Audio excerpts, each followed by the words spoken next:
criado muitas vezes os nossos filhos e a presente geração para servir a Deus apenas quando é fácil, quando dá prazer, quando alegra o coração, quando satisfaz a alma. E quando for difícil e as portas se fecharem e o dia mal chegar, nós estaremos despreparados. Nós somos uma geração não apenas influenciada pelo hedonismo, mas também pelo narcisismo. O narcisismo é este outro elemento filosófico que tenta nos convencer que nós somos belos e devemos ser reconhecidos como belos, ou seja, nós devemos trabalhar desde que sejamos reconhecidos, sejamos aplaudidos, estejamos debaixo dos holofotes. Se não for assim, não trabalharemos. São aqueles irmãos que fazem tudo na igreja, de maneira até sacrificial, desde que o pastor da igreja reconheça aquele trabalho em um agradecimento especial no culto no domingo à noite, do púlpito da igreja. Se não for assim, se o seu nome não sair no boletim, se ele não for aplaudido, se ele não for reconhecido, se não olharem para ele dizendo, este é o cara, ele não trabalha. Eu estive aqui de manhã, eu estive em São Paulo alguns anos atrás, no cinquentenário de uma igreja, e foi uma festa assim muito bonita, espiritual, final de semana abençoado, e ali eles misturaram aquela festa de aniversário da igreja, seu cinquentenário, com uma conferência missionária também, e ali prepararam um bolo enorme, lindo, umas 3 camadas, bolo branco, foi colocado assim uma mesa do lado direito do púlpito, e aquele bolo estava lá no último dia, no domingo à noite, e as pessoas nem olhavam para o pregador, só para o bolo, aquele bolo lindo ali. A mulher que confeitou aquele bolo era a mulher encarregada de fazer os bolos da igreja. Toda igreja tem uma mulher especialista em bolo, e aquela igreja tinha uma mulher que sabia fazer o bolo como ninguém, e ela confeitou aquele bolo e teve o cuidado de escrever ali nas laterais daquelas 3 camadas o nome de todos os pastores que pastorearam aquela igreja nos últimos 50 anos. Então foi uma coisa assim, belíssima. E ali então, no final daquela conferência missionária, aniversário da igreja, o pastor então ele diz, vamos agora passar os agradecimentos. Ele pega um papel e começa a ler aquela longa lista, né, perigosa de agradecimentos, né? Quem sabe esquecer alguém chave. E ali então eu me sentei, havia já terminado aquele momento mais formal, eu desci e me sentei no primeiro banco à esquerda, me sentei bem ao lado da mulher do bolo. E eu falei com ela, bolo lindo, realmente a senhora é uma mulher muito talentosa. Oh pastor, muito obrigado, realmente eu faço com tanto prazer. O meu prazer é fazer esses bolos para as festas na igreja. Ela ficou ali alegre, sorridente. E o pastor começou a ler aquela lista, nomes, dezenas de nomes. E ele se esqueceu justamente da mulher do bolo, coisa que o pastor nenhum pode esquecer. Não pode esquecer o presbítero, o diácono, a mulher do bolo tem que estar presente. E se esqueceu da mulher do bolo. E ele falou, vamos agora encerrar, curvemos as nossas cabeças, encerremos este culto, agradecendo ao Senhor. Aquela mulher fechou a sua face, ela curvou ali de maneira rancorosa ao seu coração, e eu estava bem do lado dela, e quando o pastor começou a orar, ela murmurou, e eu estava tão perto que eu conseguia ouvir o que ela falou. Ela disse, ano que vem não tem mais bolo. O que ele está dizendo, em outras palavras, é que ela faria com tamanha alegria qualquer coisa para Deus, desde que ela fosse bajulada, reconhecida, aplaudida, paparicada. E queridos, este é um elemento narcisista que, juntamente com esta outra influência hedônica, tem realmente influenciado as nossas igrejas e preparado uma geração de pessoas que não tem compromisso com o Evangelho do Senhor Jesus, que levarão este Evangelho até os confins da terra, enquanto o dia mau não chega.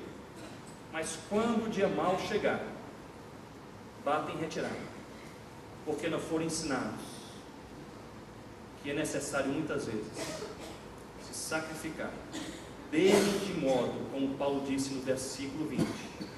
Ele diz aqui, querido, esforçando-me deste modo, esforçando-me sacrificialmente, Lembram-se vocês, eu passei fome, eu fui encarcerado, eu fui perseguido, eu naufraguei, esforçando-me deste modo. Paulo dizendo, não foi fácil, eu fiz com lágrimas, o dia mal chegou, eu fui esquecido, nenhum amigo me socorreu, mas Deus está comigo e importa obedecer.